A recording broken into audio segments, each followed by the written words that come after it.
Bonjour, c'est Gilles sur boursicoté.com. Voici l'analyse technique des principaux indices mondiaux. Nous sommes aujourd'hui le vendredi 11 avril 2014 et donc comme d'habitude je vous propose de mémoriser le graphique du CAC 40. Alors par contre, j'attire votre attention sur le fait qu'il y a une grande disparité entre l'évolution des indices européens et des indices américains, tout simplement parce que nous sommes sur de la cotation cash, que la cotation cash en ce qui concerne le CAC 40 et le DAX notamment, eh bien, est une cotation qui s'arrête à 17h35 et donc il y aura une grosse différence puisque sur les indices cash européens, nous n'aurons pas la phase de baisse qui a été prise en compte suite à la clôture donc des marchés européens, alors qu'elle est visible sur l'évolution des graphiques américains, puisque nous avons une cotation qui va jusqu'à 22 heures. Donc je vous donnerai des repères un petit peu pour vous indiquer les différences que cela influe, que cela impacte sur les graphes. Alors par contre, ce que je vous propose donc d'étudier, c'est effectivement la progression que nous avons entre ces différents points hauts, par rapport notamment à une tendance de fond qui est beaucoup plus haussière sur certains indices, et sur la phase de consolidation que les cours connaissent actuellement, avec ici par exemple cette dynamique qui est cassée, que l'on a retrouvé ici, dont on a retrouvé ici le support comme une résistance et donc qui a impulsé un mouvement baissier. Par rapport donc à ce que je vous disais donc sur la différence d'évolution des indices, au moment où je vous parle, le futur CAC cote environ 4365 points, ce qui nous place donc sur une cassure ici de cette zone et entre le 38,2 et le 50% retracement de Fibonacci, sachant qu'on a du mal à passer sous les 4360 points.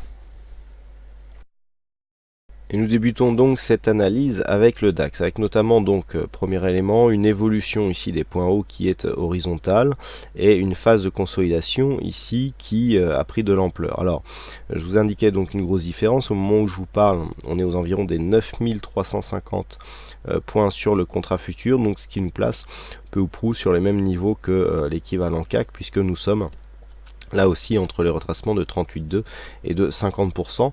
Malgré tout, ce que nous pouvons voir, c'est que nous confirmons ici la cassure de cette zone de support, zone de support bleue qui, je le rappelle, est une zone de support ce qui concerne l'évolution au moyen long terme, puisque nous avons ici de nombreux points de contact sur toute cette phase de hausse.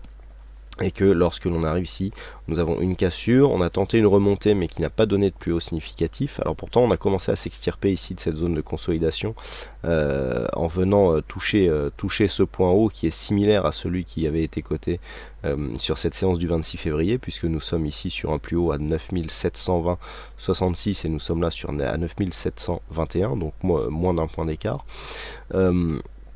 Jusque hier, on était resté ici au-delà du retracement des 38,2%, renforcé par la zone ici de 9400, qui après avoir été résistance était repassé support, puis ici zone de résistance, et puis là on confirmait en tant que support, donc c'était toujours haussier.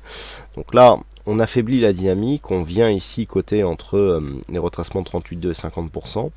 On a une zone 50,61,8 qui est définie entre les 9222 points et 9317, avec une zone horizontale ici entre les deux qui se situe à 9253. Donc sur une accélération ici et sur une poursuite du mouvement baissier, eh bien c'est cet objectif qui est clairement défini. Le fait d'avoir une seconde rupture ici de cette zone de support oblique en bleu valide le fait que nous soyons vraiment en train de changer de dynamique. On avait une tendance long terme qui était définie à la hausse donc par ce support. Le fait d'avoir ici cette double cassure, le fait de ne plus avoir de points hauts significatifs, bon, tous ces éléments vont dans le même sens. On est en train de sortir de cette dynamique haussière, pardon. On n'est pas encore dans une phase de retournement.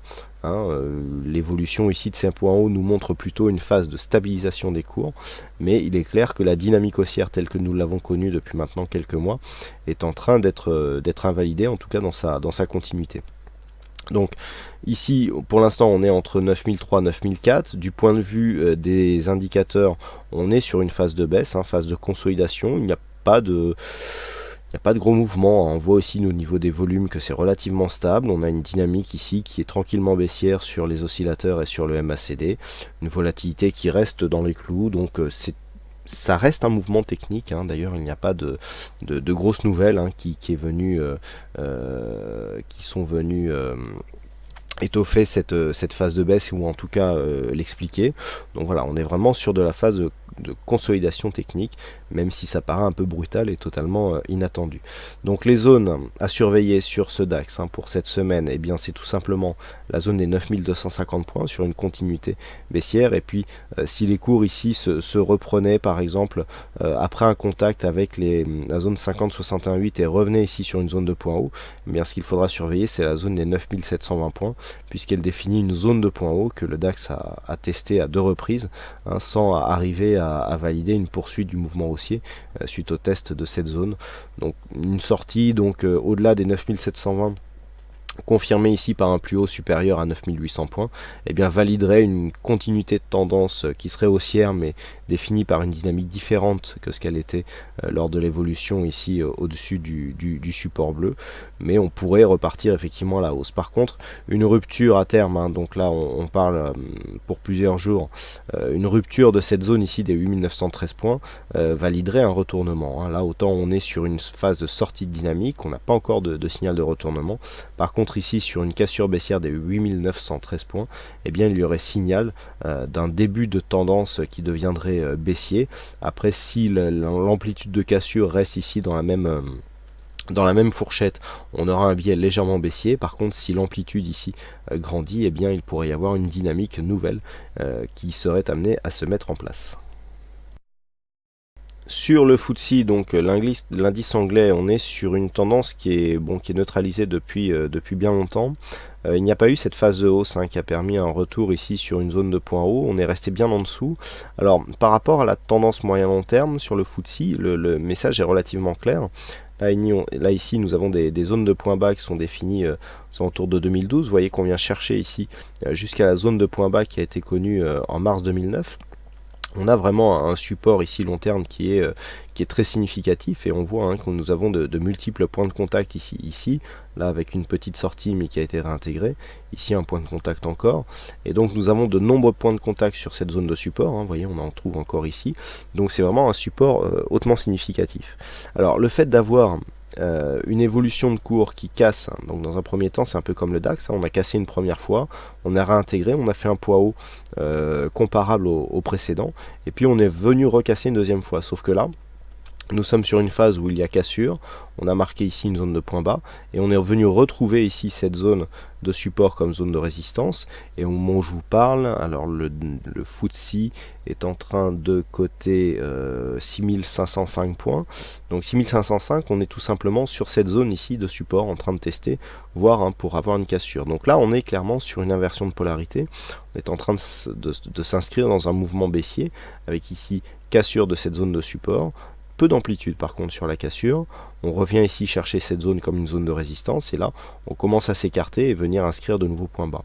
Donc là attention, hein, sur une poursuite de ce mouvement. Alors sur une cassure de cette zone des 6505, ça ne serait pas très grave. On a une zone par contre qui serait plus embêtante s'il y avait cassure, c'est cette zone des 6421 points.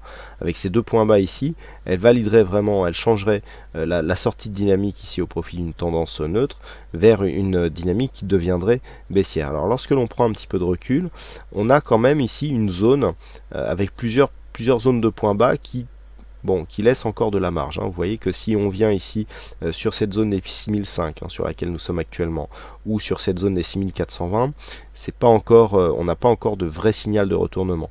Par contre, sur une cassure ici de cette zone, puis de celle-ci, la dernière zone à casser pour vraiment passer dans un vrai flux baissier dynamique, ça serait ici 6317, d'un point de vue moyen long terme.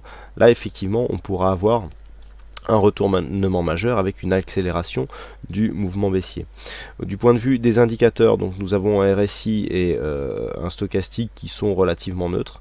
On a un petit signal de baisse ici sur le stochastique, mais qui est assez peu dynamique. Idem pour le MACD qui est déjà en train de se relever. Alors avec le cours du jour, et encore que le MACD ne tient compte que de la clôture, eh bien nous pourrions avoir des surprises. Toujours pas de volume, hein, donc fourni par notre plateforme. Du point de vue de la volatilité, c'est relativement bien maîtrisé. Donc ici, sur cette configuration, on a effectivement une phase de baisse, on a vu que nous étions sur une cotation ici sur cette zone de support. Donc pour l'instant, il n'y a rien de grave. Les zones à casser, enfin les zones à préserver pour essayer de rester un petit peu dans ce biais relativement neutre, c'est ici, donc comme je vous l'ai indiqué, 6505, donc la zone que nous sommes en train de tester actuellement, et 6421.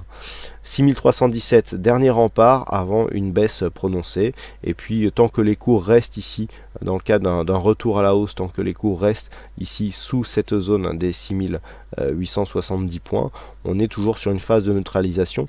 Il faudrait vraiment repasser au-dessus de cette zone ici, et 6880, pour réimpulser une dynamique haussière qui serait apte à nous faire marquer des nouveaux points hauts significatifs. Nous passons maintenant aux indices américains avec le S&P 500. Et là aussi, donc sur le S&P 500, nous constatons le mouvement d'affaiblissement qui est en train de se produire. Alors, nous avons là aussi un support moyen-long terme, puisque eh bien, on a ici une dynamique qui est portée là aussi depuis le point bas de 2009. On est en train de tester à de multiples reprises cette zone de support. Alors sur le futur, nous cotons actuellement 1827 points. Alors il y a un peu plus d'écart entre le cash et le futur sur cet indice. Donc on est actuellement là sur cette zone de test. Donc c'est cette zone de test qu'il va falloir surveiller. Pour l'instant, techniquement, nous sommes toujours sur une évolution avec des points hauts et des points bas qui sont toujours haussiers. On a eu un nouveau point haut ici, puisque sur le cash, eh bien, nous avons coté au plus haut 1897,28. Là, on revient sur une phase de consolidation. Alors certes, il y a attaque de la bande de Bollinger inférieure, qui n'avait plus lieu ici depuis cette phase de consolidation. Là, il s'en était fallu de peu, mais on est resté sans contact avec cette zone. Donc ici, le fait d'avoir un retournement du flux si proche de la zone de support nous laisse effectivement entrevoir une possibilité plus grande de venir casser cette zone, d'autant plus que du point de vue des indicateurs, on a ici une configuration qui est relativement neutre, voire légèrement baissière, sur ces oscillateurs ici et sur le MACD, avec des volumes relativement équilibrés, mais une hausse de la volatilité. Donc là, on est dans une perspective de cassure qui devrait être normalement, qui risque d'être plus ample que celle que nous avions eue ici. Je vous avais dit d'ailleurs qu'on commençait à fragiliser ce support, force d'avoir des attaques ici qui passent par en dessous, même si on réintègre après.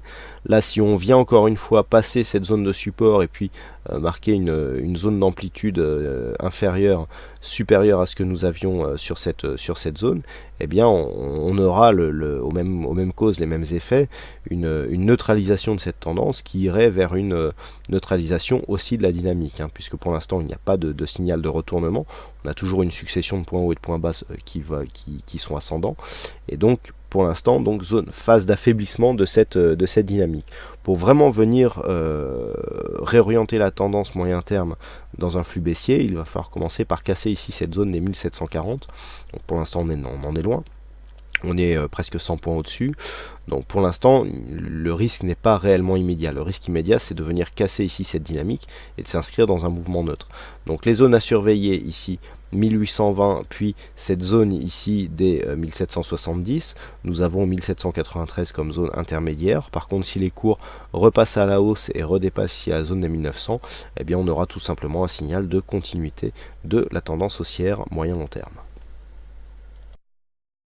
Sur le Nasdaq, nous avons une configuration similaire, avec ici cette évolution. Alors on avait deux trends, alors, je vais vous détailler ça. On avait tout simplement un premier trend moyen-long terme ici, donc défini au-dessus du support noir. Et nous avions un trend qui avait été défini récemment, avec donc une accélération par rapport justement à cette tendance noire. Donc ce que l'on peut remarquer, c'est que ce trend ici a porté les cours sur de nouveaux plus hauts, et puis qu'il y a eu rupture ici de ce support en vert, donc qui était un support secondaire.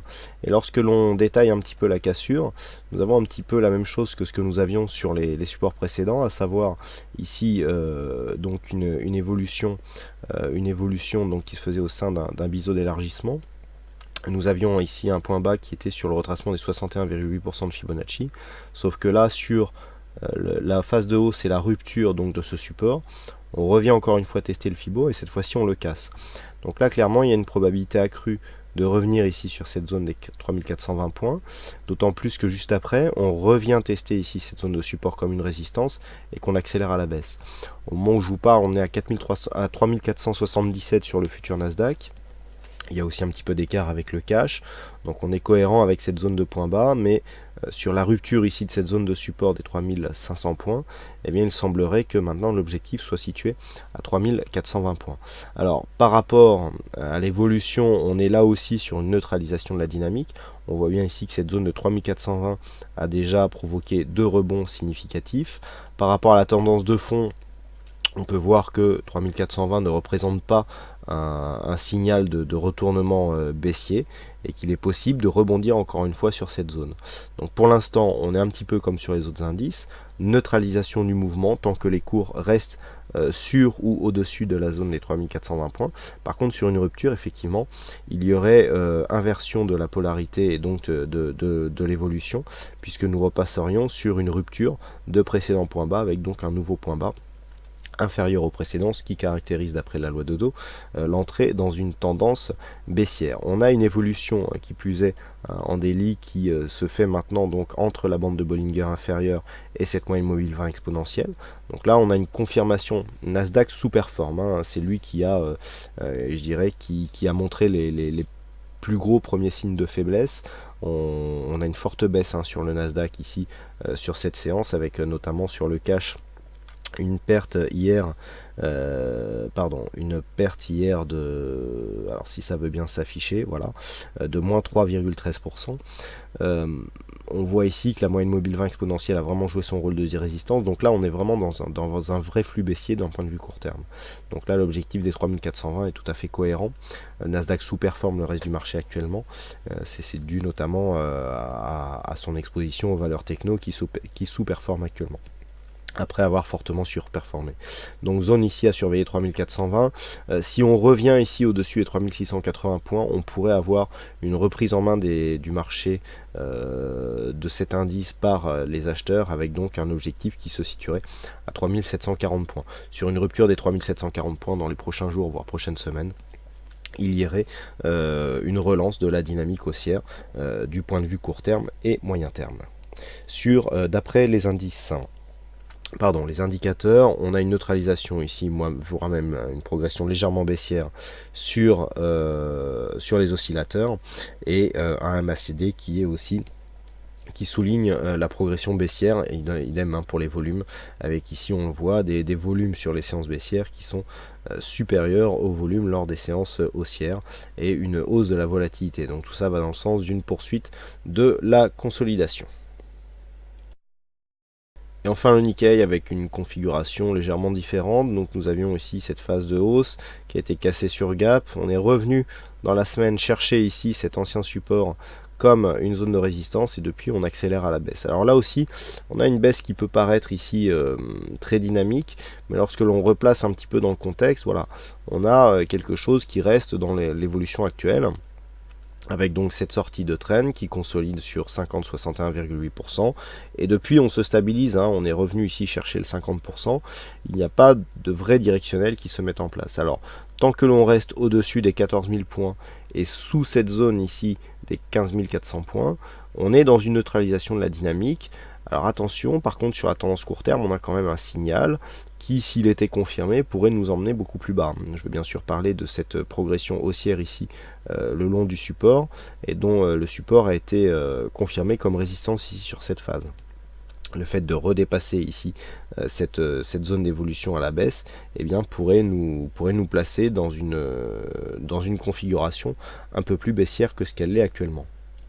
Alors au moment où je vous parle, nous n'avons pas encore reçu la cotation de la dernière séance. On est aux alentours des 14 000 points. Clôture sur le futur Nikkei qui se situe à 14 020 points. Donc on est là sur cette zone qui est en train d'être testée. Alors effectivement, sur une rupture de cette zone, il y aurait une progression avec des points hauts baissiers et de nouveaux points bas. On passerait effectivement dans un flux baissier. Si on replace ça dans la totalité de la séance, on a effectivement une sortie dynamique. Donc on avait une première sortie ici avec un range secondaire qui arrive ici sur une phase de consolidation. Donc pour l'instant rien de grave, il faudrait repasser ici sous cette dernière zone de points bas à 13 800 points pour vraiment accélérer le mouvement. Donc il y a un risque, le risque existe. On a eu dans un premier temps une phase de consolidation avec neutralisation de la dynamique. On est encore sur des zones où je dirais le biais est neutre, mais par contre sur une rupture ici de ces zones 13 800 et 14 000 points, il y a une possibilité d'accélération à la baisse, donc à surveiller ici ces deux zones. Par contre sur un retour ici des cours au-delà des 15 500 points, il y aurait réactivation de la dynamique haussière. Du point de vue des indicateurs, on est relativement neutre, on a une préférence baissière sur le stochastique, même si le signal ici ne part pas de la zone de surachat, et une dynamique de consolidation sur le MACD. Bon, la volatilité reste relativement stable, hein, donc on s'en tient à surveiller ici les zones horizontales que je viens de vous définir. Voilà donc ce que l'on peut dire sur l'analyse technique de ces principaux indices mondiaux. Il ne me reste plus qu'à vous souhaiter à toutes et à tous une bonne séance, bonne chance dans vos trades, et on se retrouve dès ce soir pour toutes les autres analyses techniques sur le site boursicoté.com. Bonne séance à tous.